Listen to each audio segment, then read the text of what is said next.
नमस्कार दोस्तों, स्वागत है आप सभी का हमारे YouTube चैनल पर। मैं जितेंद्र कुमार लेकर आया हूं आज के द हिंदू अखबार के अंक से इलेक्शन रिजल्ट्स। चर्चा करेंगे कैसे 4 राज्यों के अंदर जो चुनाव हुए उनके नतीजे क्या निकल कर आए। हम बात करेंगे मध्य प्रदेश की, छत्तीसगढ़ की, तेलंगाना की, साथ ही साथ राजस्थान की। आपको याद रखना है कि मिजोरम के अंदर भी चुनाव करवाए गए थे, लेकिन मिजोरम का रिजल्ट आज आने वाला है, तो इसकी चर्चा हम कल के अंक में करेंगे।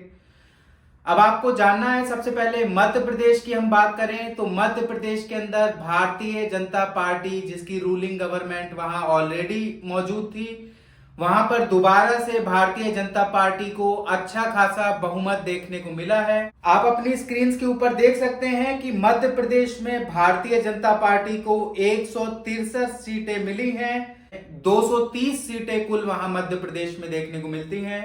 अब यहां आपको एक चीज और देखनी है कि जो इंडियन नेशनल कांग्रेस है, कांग्रेस को मात्र 66 सीटें वहां पर मिली हैं। और अदर्स की हम बात करें तो 1 सीटें अदर्स की।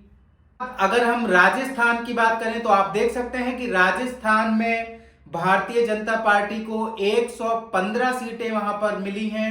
कुल 199 सीटें राजस्थान के अंदर मौजूद हैं, जिसमें से 115 सीटें हमें देखने को मिला कि भारतीय जनता पार्टी को मिली हैं। अब मध्य प्रदेश की जब हम बात कर रहे थे तो मध्य प्रदेश में प्रेजेंट डे जो रूलिंग गवर्नमेंट है वो बीजेपी की जो गवर्नमेंट थी वही मध्य प्रदेश के अंदर भी थी। उसके बाद दोबारा से मध्य प्रदेश में भारतीय जनता पार्टी जीती है। और अगर हम राजस्थान की बात करें तो राजस्थान के अंदर कांग्रेस की सरकार वहां पर थी, जिसके बाद अब कल जो चुनाव का घोषणा निकल कर आया तो हमें देखने को मिला कि जो भारतीय जनता पार्टी है उसके करीबन 115 सीटें वहां पर निकली हैं 199 सीटों में से। इंडियन नेशनल कांग्रेस की बात करें तो इंडियन नेशनल कांग्रेस को यहां पर 70 सीटें मिली हैं। बीएसपी की बात करें तो बीएसपी को 2 सीटें यहां पर मिली हैं। और अदर्स ने इस बार करीबन 12 सीटें यहां पर हासिल की हैं। आगे हम बात करते हैं छत्तीसगढ़ की, तो छत्तीसगढ़ के अंदर भी कांग्रेस की सरकार सत्तारूढ़ थी, लेकिन कल के चुनावी नतीजों के बाद हमें देखने को मिला कि भारतीय जनता पार्टी को वहां पर 54 सीटें मिली हैं। आपको याद रखना है कि 90 सीटें कुल छत्तीसगढ़ की असेंबली के अंदर पाई जाती हैं, जिनमें से 54 सीटें इस बार हमें देखने को मिला कि भारतीय जनता पार्टी के हाथ में लगी हैं। और कांग्रेस दूसरे नंबर पर रही है, कांग्रेस को 35 सीटें मिली। कांग्रेस को 35 सीटें मिली हैं। उसके बाद अदर्स की हम बात करें तो अदर्स को 1 सीटें मिली हैं वहां पर, छत्तीसगढ़ की हम बात करें। इसके बाद तेलंगाना में हमें देखने को मिला कि बीआरएस की जो गवर्नमेंट वहां पर रूलिंग थी उसे हटाकर अब वहां पर कांग्रेस की सरकार बनने जा रही है। कांग्रेस प्लस उसके अन्य जो कॉलिशन के मेंबर थे उन्हें कुल मिलाकर 65 सीटें मिली हैं। और 119 सीटें वहां पर कुल हमें तेलंगाना के अंदर देखने को मिलती हैं। अब यहां बात करें बीआरएस की, जो कि गवर्नमेंट थी, तो बीआरएस को 39 सीट्स मिली हैं। इसके बाद बीजेपी प्लस कोलिशन को 8 सीटें मिली हैं। और हम एआईएमआईएम की बात करें तो उसे करीबन 7 सीटें तेलंगाना के अंदर देखने को मिली हैं। तो आपको देखना है यहां पर कि जो हिंदी बेल्ट की जब हम बात करते हैं तो हिंदी बेल्ट में राजस्थान, मध्य प्रदेश, साथ ही साथ छत्तीसगढ़, तीनों जगह आपको देखने को मिला है कि भारतीय जनता पार्टी की सरकार वहां पर बनने जा रही है। और कांग्रेस की गवर्नमेंट, आपको याद रखना है, राजस्थान और छत्तीसगढ़ के अंदर कांग्रेस की गवर्नमेंट यहां पर रूलिंग थी, जिसे अब हटाकर अब भारतीय जनता पार्टी की गवर्नमेंट वहां पर रूल करेगी।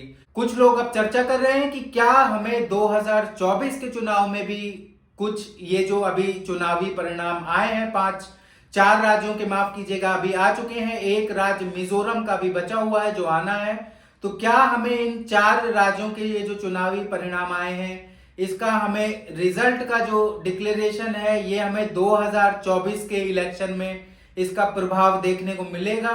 तो आपको याद रखना है कि हाँ, हमें ऐसा देखने को मिलेगा, क्योंकि देखा गया है कि राजस्थान की बात करें, चाहे मध्य प्रदेश की बात करें, चाहे हम छत्तीसगढ़ की बात करें, यहां पर हमें देखने को मिला कि प्रधानमंत्री श्री नरेंद्र मोदी के चेहरे पर ही चुनाव ज्यादातर लड़ा गया है।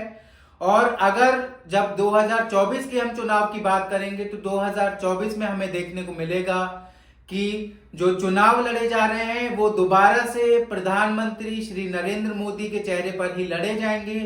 और अभी जब ये राज्यों के चुनाव हुए हैं तो इन्हें माना जा रहा था कि ये सेमीफाइनल्स हैं, और फाइनल्स जो 2024 में फेब के महीने से हमें देखने को मिलेगा चुनाव, तो वहां पर हमें पता चलेगा कि क्या दोबारा से केंद्र के अंदर भी भारतीय जनता पार्टी की गवर्नमेंट बनती हुई नजर आएगी। आज के लिए बस इतना ही था। आगे हम प्रयास करने जा रहे हैं कि हम अपने यूपीएससी सिलेबस से और ज्यादा इंटैक्ट होकर हम कवर करवाएं कि क्या क्या स्ट्रेटेजीज एक यूपीएससी एस्पिरेंट को शुरू करनी चाहिए, क्या क्या उसे बुक्स पढ़नी चाहिए, कैसे उसे अप्रोच करना चाहिए सिविल सर्विसेज के एग्जाम के लिए। तो ये चर्चा अब हम शुरू करने जा रहे हैं। इसी वीक आपको इसका पहला वीडियो मिलेगा, तो बेल आइकन को जरूर प्रेस करिए ताकि हमारे वीडियोस की नोटिफिकेशन आप अपनी डिवाइसेस के ऊपर पा सकें। आज के लिए बस इतना ही। अपना बहुत ख्याल रखिए। धन्यवाद।